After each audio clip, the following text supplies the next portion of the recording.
Bonjour les amis, nouvelle vidéo aujourd'hui pour parler de Soral qui était l'invité de l'excellent Kentra et qui va égratigner quelques personnes sur internet, sur les réseaux sociaux, qui va aussi dire tout ce qu'il pense sur Trump. Vous le savez, beaucoup de gens nous ont vendu Trump comme le héros de l'Occident et en ce moment même, vous le voyez, et surtout, c'est à ne pas reproduire chez vous. Cela est fait par des professionnels. Les mêmes qui vous ont vendu Trump comme le grand sauveur de l'Occident, sont tout simplement en train de retourner leur veste. Écoutez bien Soral parce qu'il ne va pas les épargner et épargner Donald Trump sur sa politique. Mais juste avant de l'écouter, comme d'habitude, n'oubliez pas de vous abonner, le pouce, le commentaire, le partage, le boost de la vidéo.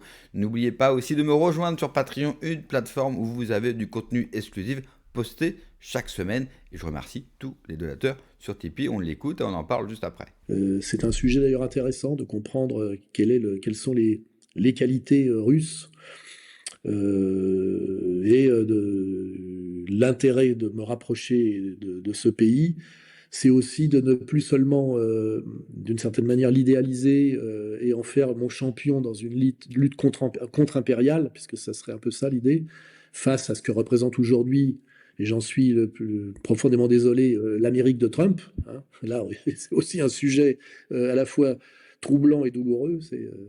On avait espéré que Trump nous permette de sortir de cette unipolarité, de sortir de cette piraterie américano-sioniste qui s'exerce sur le monde depuis en fait l'immédiate après-guerre, hein, que ce soit qu'on prenne 1945, la victoire américaine sur le nazisme, ou 1948, la création de l'État d'Israël. On voit bien en fait que nous sommes sous la domination d'un empire pirate qu'on peut appeler judéo-protestant, anglo-américano-israélien, thalassocratique, ça dépend sur quelle vision on s'appuie, mais bon, toutes ces visions sont cohérentes, complémentaires. Hein. Et nous espérions sortir de cette période avec Trump, qui nous l'avait promis, hein, qui s'y était engagé lors de sa campagne. Et en fait, on voit qu'on assiste plutôt à un bouquet final, c'est-à-dire à une radicalisation de la piraterie. Ce qui fait dire à Emmanuel Todd que c'est un peu, comme souvent le bouquet final, c'est en fait la preuve d'un empire qui n'a plus les moyens d'exister autrement que par le mensonge, la brutalité, la piraterie, quoi. Et que c'est à la fois déprimant par rapport à ce qu'on espérait de Trump, mais que ça peut être aussi la marque d'un empire qui est en train de, tu sais, comme l'épopée napoléonienne ou l'épopée hitlérienne, qui est en fait la preuve de la fin d'un cycle, plutôt que d'une montée en puissance ou d'une victoire sur ses opposants. C'est ça. Alors, en parlant de Trump, il y a une actualité qui fait parler d'elle. Il a été récemment évacué, je cite, du dîner des correspondants de la Maison-Blanche après que des fortes détonations ont été entendues. Donc, il y a eu un tireur qui s'appelle Cole Allen qui a essayé de pénétrer donc, le dîner des correspondants auquel Trump n'avait jamais été auparavant. C'est la première fois qu'il y va en compagnie de J.D. Vance. Et là, quelqu'un tente encore une fois de l'assassiner, ce qui rate. On n'est pas loin de la 5e, je pense, tentative d'assassinat. Qu'est-ce que ça traduit pour toi, Alain, si tu as pu regarder cette news? Alors, ça a traduit deux choses. D'abord, il y a une tradition américaine qui est là sans doute pour compenser le premier amendement, c'est-à-dire qu'on tire sur les présidents. Parfois on les tue, parfois on les blesse. Il y a une vieille tradition de régler les différends à coups de flingue. C'est d'ailleurs le fond même du western et le charme du western, c'est qu'on règle les différends à coups de flingue. Alors après, la deuxième question, c'est est-ce que c'est... On ne peut pas contester que les deux frères Kennedy aient été assassinés, hein, à coups de flingue, les deux, je le rappelle. Est-ce que Trump a failli être assassiné parce qu'il représentait une opposition à ce qu'on appelle l'État profond ou le pouvoir profond? Ou est-ce qu'en fait, tout ça est ce qu'on appelle une psyop, et qu'en fait, on nous a roulé dans la farine en construisant un personnage d'opposant Trump, et avec des faux attentats? Et là, c'est la question du premier qui lui avait frôlé l'oreille. Moi, j'ai pas de réponse, hein, mais c'est que celui-là paraît un peu plus bouffonnesque. Et est-ce que par rapport à un président qui se retrouve en difficulté à cause de l'affaire iranienne, puisque en fait, il n'a pas du tout la majorité derrière lui, ni de son parti, ni du Congrès, ni du peuple américain dans cette opération qui traîne et qui traîne en la défaveur de Trump et de l'Amérique, est-ce que cet attentat n'est pas là pour essayer de redorer un peu son blason en faisant une victime, toujours pareil, déguiser un oppresseur en victime. On peut se poser la question sur cet attentat et du coup, rétroactivement, sur celui d'avant, qui lui avait donné une espèce de dimension christique. Oui. Et là, je rappelle pour ceux qui disent qu'on a été naïf ou qu'on s'est trompé, la naïveté est consubstantielle à l'espoir et à la politique, hein. Quand à un moment donné, face au mensonge de la bourgeoisie, qui était une réalité absolue à partir de 1830, si on se réfère aux promesses de la Révolution française, de devenir socialiste puis communiste n'était pas du tout immoral, c'était quelque chose qui était la conséquence d'un mensonge et qui correspondait à un espoir, alors que cet espoir, in fine, est donné par exemple le stalinisme. C'est voilà, c'est quelque part une fatalité de l'histoire. Mais pour ceux qui nous reprochent aujourd'hui d'avoir cru en Trump, vu ce qu'il y avait en face, hein, quand je rappelle Biden, de père en fils, d'une corruption incroyable mouillée dans l'opération ukrainienne, on était en droit d'espérer, puisque la politique, c'est quand même l'espoir, d'une certaine manière, hein, c'est essayer d'aller vers le moins pire. Il était normal, compte tenu de ce que Trump nous avait présenté, compte tenu de ce que Trump avait subi lors de sa réélection volée. Donc on se disait, pour qu'on lui vole sa réélection, c'est sans doute qu'il est un opposant et qu'il a quelque chose à opposer. Donc c'était crédible. Ensuite, quand on voit l'équipe qu'il avait constituée lors de sa troisième campagne, hein, avec un Kennedy dedans, l'attaque frontale contre le LGBT. Je rappelle à l'époque des Candace Owen, des Nick Fuentes, des personnages Tucker comme ça, Carlson. de Carlson qui marchaient avec lui. On était en droit de croire qu'il y avait réellement une opposition qui se mettait en place face au pouvoir profond ou à l'État profond.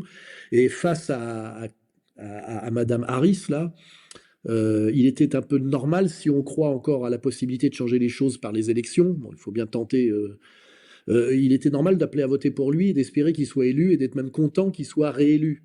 Hein, quand on voit la gueule que faisaient les commentateurs officiels, et quand on voit de quoi était fait, je rappelle le Parti démocrate, qui est essentiellement un parti pro-LGBT, avec la puissance Soros derrière, et toute la cancel culture,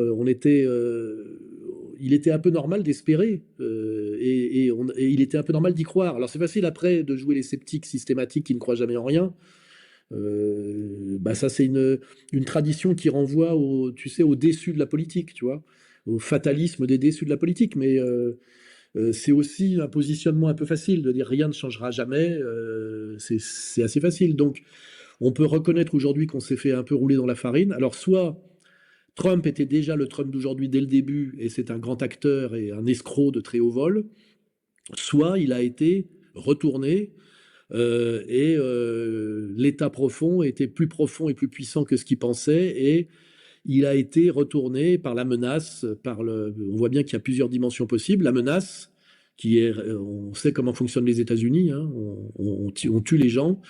Et puis aussi la corruption, c'est-à-dire que là, en ce moment, Trump se remplit les poches, lui avec son cercle proche, notamment ses fils, et on voit que souvent ses allocutions par rapport à la guerre d'Iran correspondent presque systématiquement à des opérations de délit d'initié, tu sais, pour faire fluctuer la bourse dans un but de, et on voit qu'à chaque fois, effectivement, il y a des mouvements de capitaux et que là, donc on est là face à un gouvernement voyou d'un nouveau style, c'est-à-dire un gouvernement. Des propos qui ne vont surtout pas plaire à Alexis Cossette, car pour lui, Trump a un plan et tout ce qu'il fait aujourd'hui, même si cela peut nous paraître absurde, eh bien, est d'une logique implacable. Moi, je serais plutôt d'accord avec Soral. Effectivement, Trump, avec ses amis, avec sa famille, sont en train de gagner beaucoup d'argent. On parle de milliards. Car eux savent à l'avance ce que va faire Donald Trump, ce qui est bien sûr le contraire de nous tous parce qu'on a du mal à le suivre.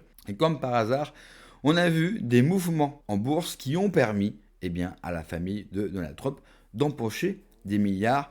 Simple hasard à ce niveau-là, bien sûr, il ne faut jamais croire au hasard. Et puis il fait bien de nous rappeler une chose. Là-bas, tuer des présidents, c'est quelque chose de normal et cela fait partie de la culture américaine. C'est un pays violent, c'est un peuple violent. Et ils n'hésitent pas à éliminer leur président. Et quand on parle qu'ils n'hésitent pas, bien sûr, on pense à l'état profond, on pense surtout à des lobbies extrêmement puissants qui ne permettent pas, bien sûr, qu'un président conteste leur pouvoir et qu'un président veuille aller dans une direction qui n'est pas la leur. On parle de contrats de plusieurs dizaines, centaines de milliards de dollars.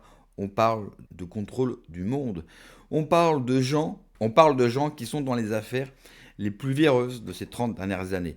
Donc, aucun d'eux n'a très envie de voir un président qui plonge et qui révèle la vérité aux gens. Une vérité qui pourrait leur coûter extrêmement cher et qui pourrait leur coûter tout simplement la vie. Alors, à ce titre, ils sont capables de mettre bien sûr tous les moyens possibles pour éliminer un président aussi bien protégé qu'il l'est. Et bien sûr, Donald Trump ne peut pas ignorer cela. Souvenez-vous de l'affaire du beeper offert par Bibi à Trump, le fameux beeper en or. Vous savez, ces fameux beepers qui ont permis d'éliminer des membres du Hamas. Cela sonne bien sûr comme un avertissement et on connaît également la puissance du lobby israélien, du lobby juif aux États-Unis, eux qui ont aussi financé la campagne de Donald Trump.